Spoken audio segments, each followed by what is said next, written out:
Hey folks, welcome back here to my channel Whiskey Wismar. My name is Christopher, and today for my 9th review I want to introduce to you an old gem of mine, the Benriach 1976 single cask out of a sherry butt. Very short, very brief, 59% ABV after 35 years of maturation in a sherry butt. And this was part of batch 9 of Benriach single cask releases and was brought on the market in July 2012, so quite a while ago. The single cask of Benriach have not made the same splashes as many of the adjacent or connected distilleries or distillery of Benriach. This was all part of the same conglomerate under Billy Walker and his friends from South Africa. So Glenglassaugh, Benriach and Glendronach. So Benriach is actually renowned for their diverse portfolio of various different whiskies matured in all kinds of casks, wine casks. They have peated stuff, unpeated, very old peated stuff as well, and particularly vintages from the 1970s have made quite a name for themselves. Particularly those coming from hogsheads that are distillate driven are renowned for their tropical fruit bombness. And this one, however, is a little different. And before we get started, I will just, by the way, this is the very last bit of this. So it's been in a sample bottle for a number of years now. And as you can see, the bottle itself has deteriorated quite a bit. The label is peeling off almost. Was on my kitchen cupboard for a number of years. And with all the frying and cooking, then of course these labels suffer quite a bit. But after this review, it has done its dues, and then it's off to the trash bin for this bottle. So this is the last bit, maybe 1 cl, and now I want to share this with you. So let this sit there for a short minute. This is very special whiskey for me, also because this was my first bottle split in 2014 during my conclusion of my master thesis, and I thought, well, I'm going crazy here with being in library all the time, so I need to do something to occupy my mind differently at times. So this is then why I tried to split this bottle, and in fact did.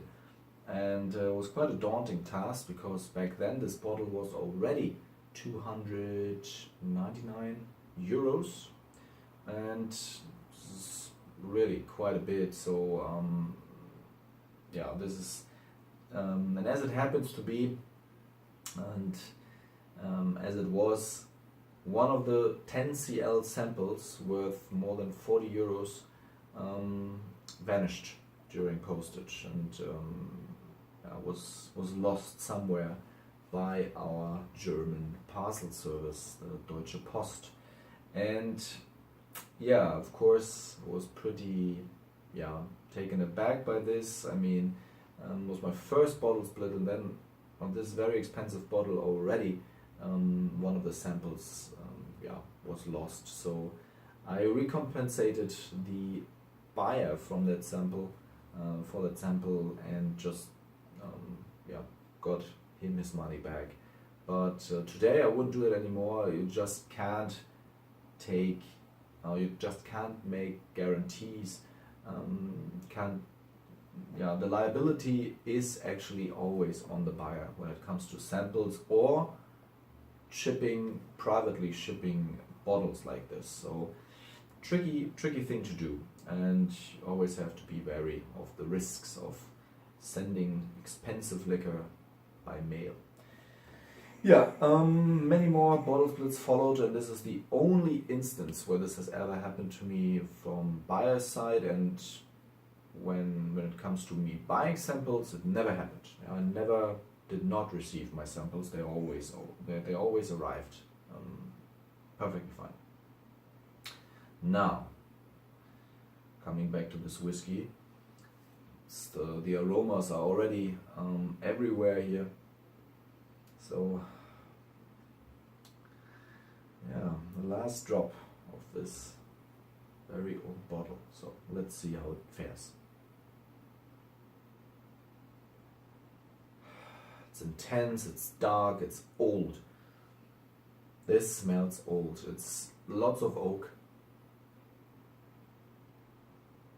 The 59% have quite a bite still, but it's not it's not unbearable. So I've had whiskies with much lower ABV that almost assault your nose.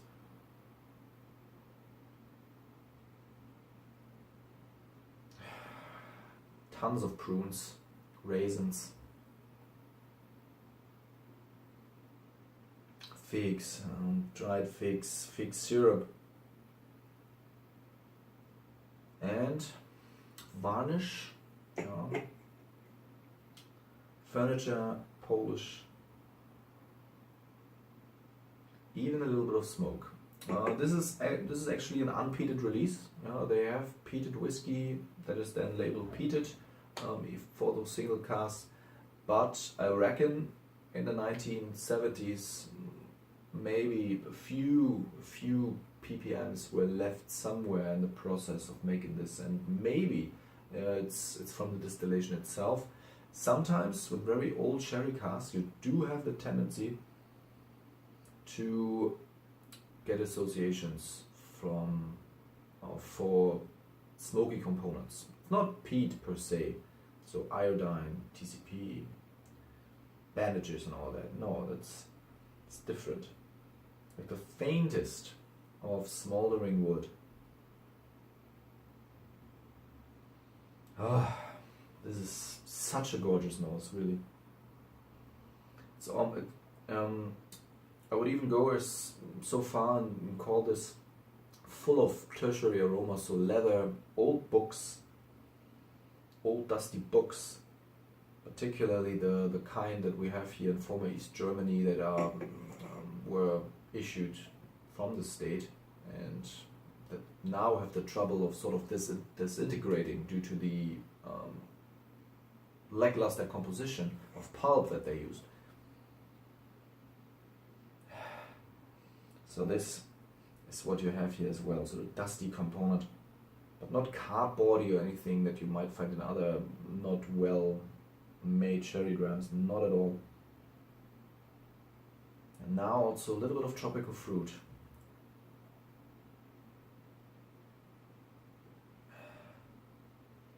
Sweetness is very mild, it's there, but you always have this huge dose of oak in the background.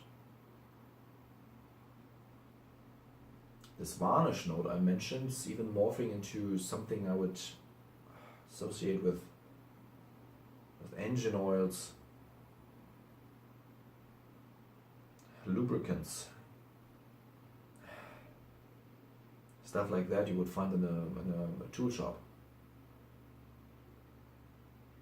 Very nice. So now let's see how it fares on the palate.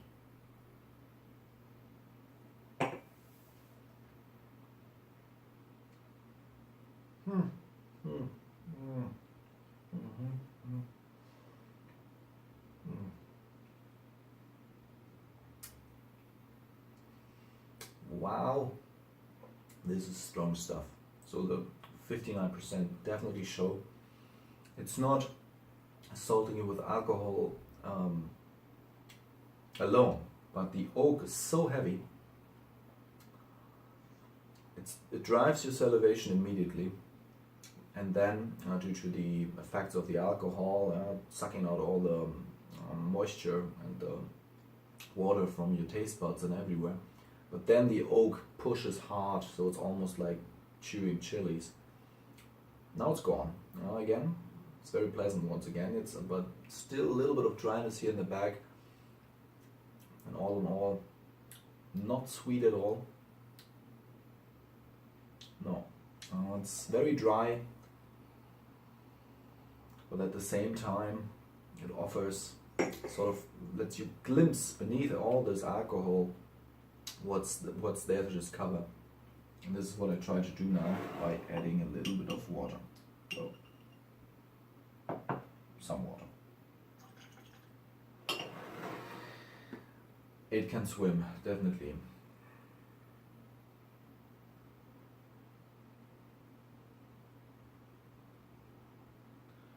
Let's see. By the way, color-wise, I forgot to mention, it's mahogany, with some red hues in it, but very dark. It's only labeled butt, but it's some sherry butt. It's definitely not PX. Well, never say never, but I would guess it is some other form of sherry.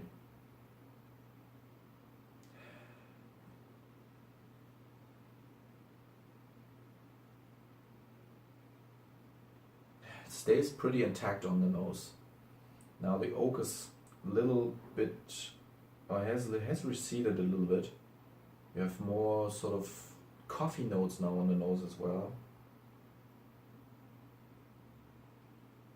And the raisiny, pruny side is emerging stronger. It even has sort of associations or tendencies to go into the resinous, piney category.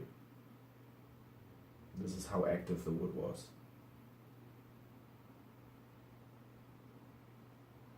I don't know, herbal candy,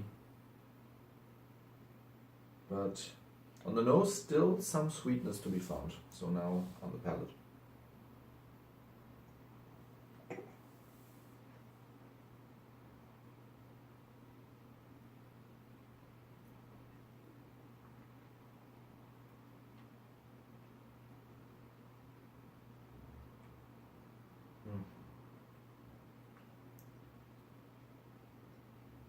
So it's not as salting anymore. Still a very punchy arrival. The oak filling everything. It's really like licking wood. But it's pleasant. It's not unpleasant. It's not bitter. It's just very oaky, but accompanied by things like tropical fruit, overripe mango, and also waxes, something I would associate with Kleinlich, for instance. Yeah, more herbal candy, so the oak tends to have the associations of herbs.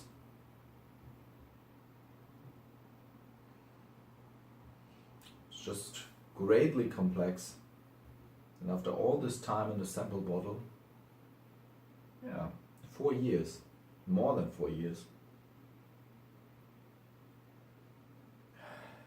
everything is there, and it all comes back to my mind as well, because this dram made such an impression back then in 2014. So now, last bit for the finish.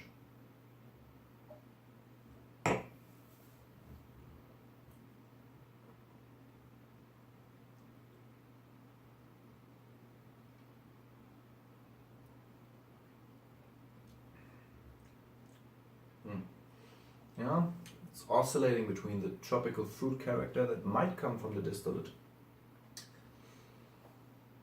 and intense oak, but no bitterness. Sort of paradox. You have lots of oak, but there's no bitterness, and this is most likely European oak, as there is no vanilla, no hint of toffee or caramel to be found in this. None whatsoever. What can I say? Great stuff. Yeah. Coffee waxes now on the finish as it goes down. It's warming. Yeah. Simply great whiskey. Long gone, of course. You have the link to Whiskybase down below. There are 2 shops, if I remember correctly, that still sell it. But for absolute moon rock prices, and I would not recommend paying that much for it. 300 was, at least, particularly from today's market, good price.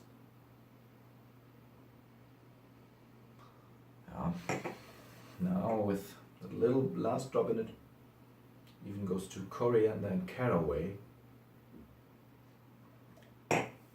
Yeah, this Benriach 1976, bottled in 2012. Pretty great, pretty decent stuff. I had the mark here from my German video, so sorry for that if I spoiled a little bit. But 94 points, astronomical mark for me. We'll see whether that's the end of the spectrum for the time being. Stay tuned for the next video. But this one, great Benriach. Was glad that I could share this with you. So I can't say go out and try to find your own. As I said, there is none to be found anymore.